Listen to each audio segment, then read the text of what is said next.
Hello guys, मेरा नाम है जतन अग्रवाल। आप जुड़ चुके हैं the bull of the last street channel के साथ और बहुत टाइम हो गया हमने कोई ना नई इंडस्ट्री वगैरह डिस्कस नहीं करी। आप लोगों को ध्यान होगा लॉकडाउन के टाइम पे मैंने टेलीकॉम इंडस्ट्री का रिव्यू किया था। उस समय लग रहा था टेलीकॉम इंडस्ट्री के अंदर एक अच्छी चाल आएगी, इसलिए उसका रिव्यू किया था। फिर फाइनेंशियल सेक्टर का भी हमने एक ओवरव्यू सा लिया था। बट बहुत टाइम हो गया, केमिकल फार्मा को भी थोड़ा बहुत हमने स्टडी किया था। मैं आज बात करना चाह रहा हूँ माइक्रो फाइनेंस इंडस्ट्री के ऊपर। और क्यों करना चाह रहा हूँ? क्योंकि इस समय माइक्रो फाइनेंस इंडस्ट्री चल रही है बहुत ज़्यादा स्ट्रेस में। तो मैंने काफ़ी पॉइंट्स और काफ़ी नोट्स बना रखे हैं इसके बारे में। तो परेशान समझ होना अगर मैं नीचे नीचे देखूँ, क्योंकि पॉइंट्स इतने सारे हैं प्लस डेटा इतना एक्यूरेट है कि उसके अंदर मैं आपको कुछ गलत इन्फॉर्मेशन नहीं देना चाह रहा। तो बेटर होगा कि कहीं कहीं जहाँ मेरे को लगे कि मेरे को रीड करने की ज़रूरत है तो मैं उसको रीड कर दूँ। अब आपको पता है माइक्रो फाइनेंस कंपनीज जो हैं वो बेसिकली ऐसे लोगों को पैसे दे रही होती है जिनको बैंक्स पैसे नहीं दे रहे होते। मे बी उनको एनबीएफसीज भी पैसे नहीं दे रही, तो वो काफ़ी रिस्की लेंडिंग कर रहे होते हैं। इंटरेस्ट रेट्स लेकिन काफ़ी हाई होते हैं, तो वो सब हम आगे डिस्कस करेंगे। बट बात ये है कि ये काफ़ी लो इनकम ग्रुप को पैसा दे रही होती है माइक्रो फाइनेंस की सारी इंडस्ट्रीज, तभी नाम है माइक्रो फाइनेंस। माइक्रो यानी कि टिकट साइज भी छोटा है, तो काफ़ी सारी चीज़ें तो हम नेम से ही इंटरप्रेट कर सकते हैं कि हाँ छोटा टिकट साइज है, गरीब लोगों को पैसा दिया जा रहा है और छोटी ड्यूरेशन के लिए पैसा दिया जा रहा होगा, एटसेट्रा एटसेट्रा। तो सबसे पहले लेकिन हम समझ लेते हैं कि बिगड़ा कैसे पूरा केस। माइक्रो फाइनेंस इंडस्ट्री बहुत अच्छे से चल रही थी, बहुत सालों से मैं कह रहा हूँ बहुत अच्छे से चल रही थी। बट एकदम ऐसा क्या हो गया कि चीजें बिगड़ने लग गई? तो लॉकडाउन, लॉकडाउन के वजह से, कोविड के वजह से। अब देखो कोविड से कैसे निकलना था किसी भी देश को नहीं समझ आ रहा था, सबको लॉकडाउन ही समझ आ रहा था। इनफैक्ट मैं कहूंगा कि जिस कंट्री में भी ज्यादा स्ट्रिक्ट लॉकडाउन हुए हैं, yes economies have taken a hit, but उनके अंदर डेथ्स काफी कम हुई हैं, केसेस काफी कम है। इंडिया ने भी स्टार्टिंग में बहुत अच्छे से कंट्रोल किया। चाइना में तो कोविड ऐसा लग रहा है खत्म ही हो गया। जिस भी कंट्री में, जैसे यूएस के अंदर हमने देखा लॉकडाउन को ढंग से फॉलो नहीं करा जा रहा है, मास्क नहीं पहन रहे लोग। आप देखो अभी भी कितनी डेथ्स आ रहे हैं, कितने केसेस आ रहे हैं। इंडिया के अंदर तो जेन्युइनली हर चीज खुल चुकी है और अब आपको ऐसा लग रहा है कि हाँ काफी हद तक कोविड का एक जो बड़ा इंपैक्ट था वो चला गया है। 15,000 13,000 केसेस इस हिसाब से आने हैं दिन के, एंड वो बिल्कुल भी ज्यादा नहीं कंसिडरिंग कि 130 करोड़ लोग इंडिया को अपना घर कहते हैं।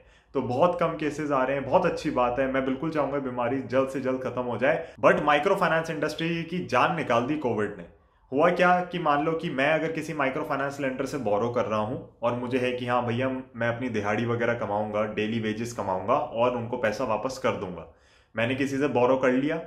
अब क्योंकि लॉकडाउन वगैरह हो गया तो मेरा काम छूट गया है, काम नहीं बचा है, तो मैं पैसा वापस नहीं चुका पा रहा। दिक्कत कहां पर आती है? माइक्रो फाइनेंस लेंडर्स जो होते हैं, माइक्रो फाइनेंस के इंस्टीट्यूशंस होते हैं, आपको 20 से 25% के बीच में ब्याज पे पैसा देते हैं, जो कि बहुत हाई है बट इस सेक्टर के लिए ठीक है। राइट? दिक्कत यह आती है कि अगर आप माइक्रो फाइनेंस लेंडर से पैसा नहीं लेते और आप मान लो कि किसी जमींदार या किसी और से पैसा लेते हैं, अनऑर्गेनाइज सेक्टर के अंदर चले जाते हैं, तो 100% का ब्याज है पैसे के ऊपर। तो बहुत ज्यादा दिक्कत हो जाती है। तो मान लीजिए आपने 20-22% के ब्याज पे पैसा उठा लिया। अब दिक्कत क्या है, अगर आप वापस नहीं कर रहे ना तो आप डिफॉल्टर की लिस्ट में आ जाते हो, आपका क्रेडिट स्कोर खराब हो जाता है, बड़ी दिक्कतें हो जाती है। तो आप बेसिकली वापस कभी लेंडिंग कर ही नहीं सकते। आप किसी से पैसा वापस माइक्रो फाइनेंस इंस्टीट्यूशन से ले ही नहीं सकते। अगर आपने कभी भी डिफॉल्ट कर दिया तो आप वापस पैसा नहीं उधार पे ले पाएंगे किसी भी माइक्रो फाइनेंस इंस्टीट्यूशन से। इसलिए मुझे लग रहा था कहीं ना कहीं फाइनेंशियल डिसिप्लिन आना शुरू होगा लोगों के अंदर, और वो आगे हम और डिस्कस करेंगे। क्योंकि लोग अब समझते हैं इस बात को कि अगर डिफॉल्ट कर दिया तो बहुत बुरी तरह फंस जाएंगे फ्यूचर के लिए। जिंदगी भर हमें कोई माइक्रो फाइनेंस इंस्टीट्यूशन लोन नहीं देगा। एनबीएफसीज और बैंक्स तो वैसे भी नहीं दे रहे थे। तो बहुत ज्यादा जरूरी हो जाता है कि आप अपना पैसा वापस करें। बट लॉकडाउन हो गया, कोविड हो गया, काम छूट गया, तो उसके बाद फिर क्या करें? फिर स्ट्रगल एक्चुअली स्टार्ट हो जाती है। बहुत लोगों के पास, जिनके पास खाने के पैसे नहीं है, वो कैसे चुकाएंगे? तो बहुतों ने नहीं चुकाए हैं एक्चुअली, एंड उसी के चक्कर में हमने देखा माइक्रो फाइनेंस इंडस्ट्री में इतना स्ट्रेस आ रहा है। कुछ लोग पार्शियल पेमेंट्स कर रहे हैं, कुछ लोग बिल्कुल भी पे नहीं कर पा रहे, और मैं कहूंगा कि फिर भी काफी लोगों ने पूरी तरीके से पेमेंट भी कर दी है। बट एक जो नंबर था ना नॉन पेमेंट का या डिलेड पेमेंट का, वो 2% होता था पहले, अब वो 15% पे आ गया है। तो स्ट्रेस है इंडस्ट्री के अंदर, स्ट्रेस काफी ज्यादा है। तो ये बहुत बड़ी एक दिक्कत की बात है, एंड इस स्ट्रेस की वजह से पूरी माइक्रो फाइनेंस इंडस्ट्री प्रेशर में चल रही है। बट मुझे लगता है इससे बाहर आएंगे, किस तरीके से आएंगे, क्या होगा, वो भी हम आगे डिस्कस करते हैं। बट वो सब डिस्कस करने से पहले सबसे पहले हमें समझना जरूरी है कि एवरेज टिकट साइज क्या है। तो average ticket size micro finance industry के अंदर है अराउंड 35,500 का, जो कि बिल्कुल भी बड़ा नहीं है। 35,000 रुपए का टिकट साइज लोन्स के लिए बिल्कुल बड़ी बात नहीं है।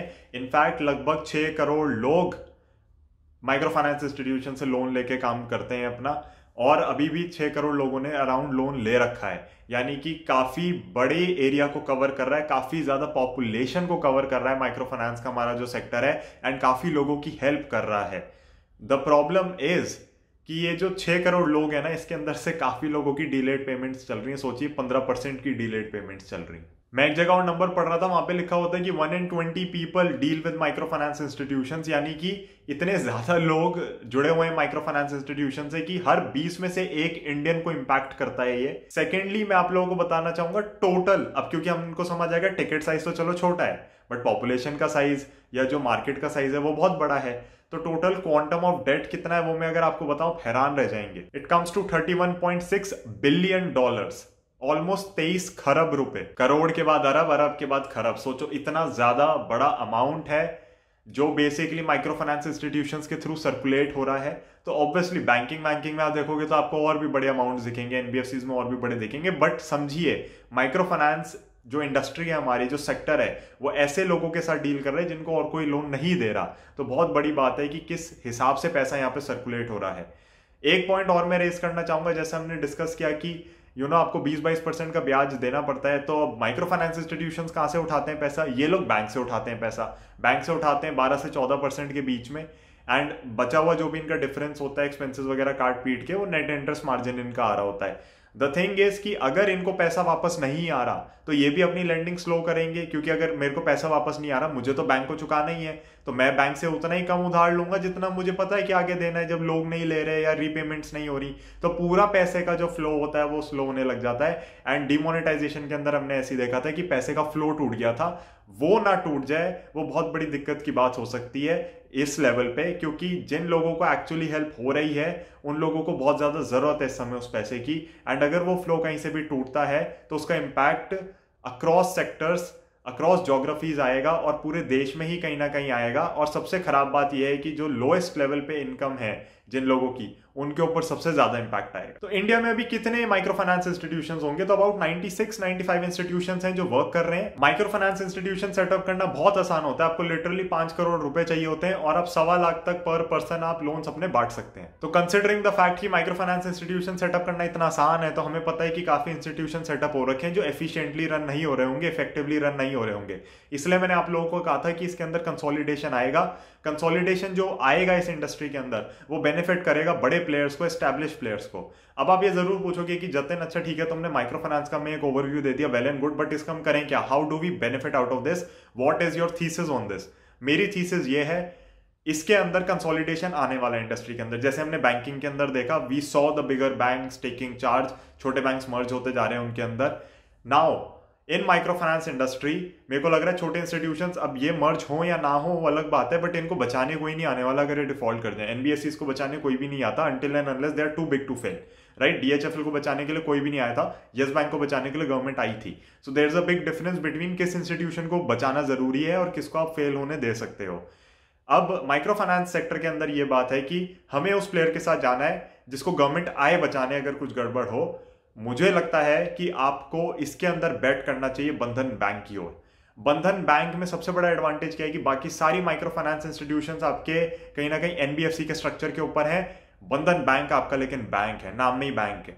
बंधन क्योंकि बैंक है ना, तो उस चक्कर में आप देखोगे कि स्ट्रिंजेंट हो जाते हैं रूल्स, काफी ज्यादा इनकी लेंडिंग के रेट्स कम हो जाते हैं, इनको पैसा सस्ता पड़ रहा होता है, डिपॉजिटर्स का पैसा क्योंकि सर्कुलेट कर सकते हैं, और बैंक होने से एक अलग ही सेफ्टी आपको मिलती है। अब ऑब्वियसली गाइज ये कोई बंधन बैंक का स्टॉक एनालिसिस वीडियो तो नहीं है, बट मैं आप लोगों को बताना चाहूंगा कि घोष बाबू जो इस बैंक को चलाते आ रहे हैं, मतलब hats off to that guy, बिल्कुल जमीन से उठे हुए इंसान है और बहुत इन्होंने स्क्रैच से इसे बनाया। आई थिंक सबसे पहले ये एक एनजीओ टाइप इन्होंने खोली थी, उसके बाद एनबीएफसी में कन्वर्ट किया।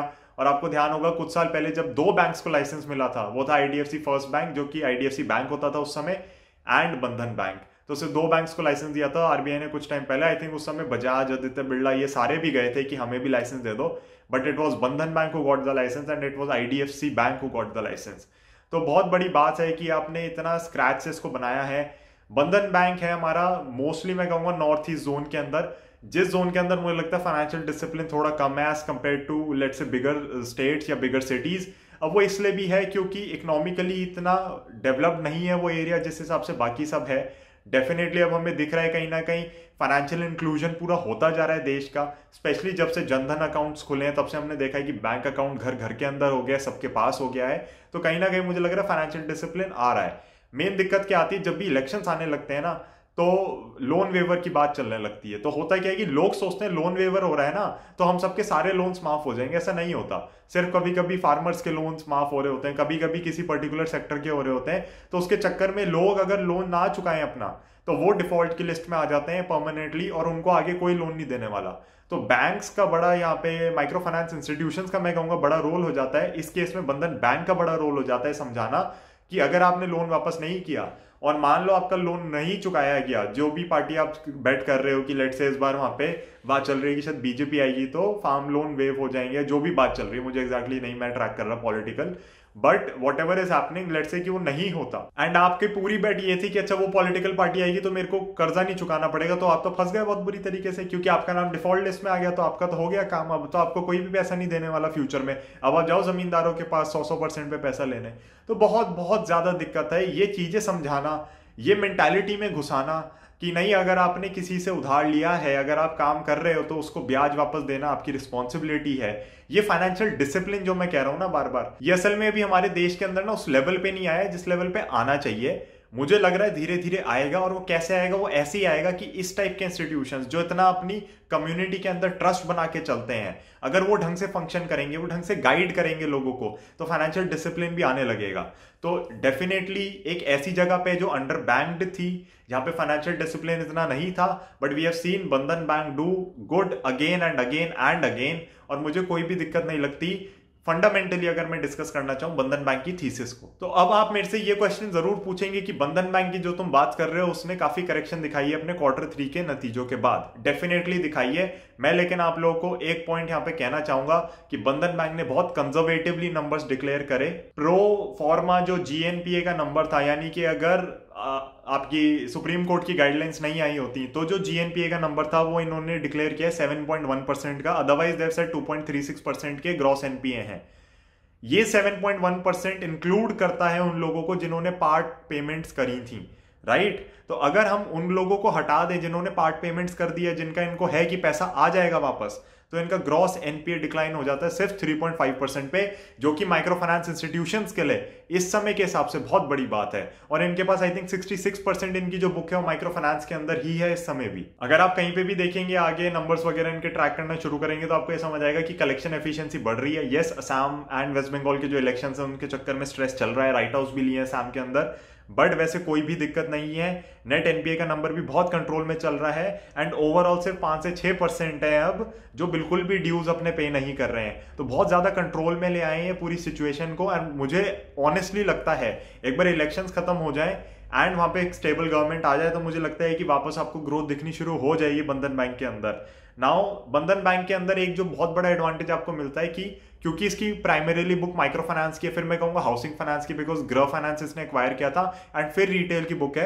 कासा रेशियो वगैरह तो अच्छा मेंटेन्ड है बट रिटेल की बुक इसकी बड़ी स्मॉल है। तो अगर आपको प्ले करना है इसको तो फिर आप ऑब्वियसली इसको माइक्रो फाइनेंस इंस्टीट्यूशन की तरह ही प्ले करोगे। इसका जो नेट इंटरेस्ट मार्जिन है ना वो किसी भी बैंक में सबसे ज्यादा है, और वो इसीलिए क्योंकि अगेन माइक्रो फाइनेंस के ऊपर सारा फोकस है, प्राइमरीली बुक सारी माइक्रो फाइनेंस की है। 8.3% है इसका नेट इंटरेस्ट मार्जिन, जो कि हाईएस्ट है फॉर एनी बैंक। मुझे कहीं पे भी कोई भी दिक्कत नहीं लग रही है।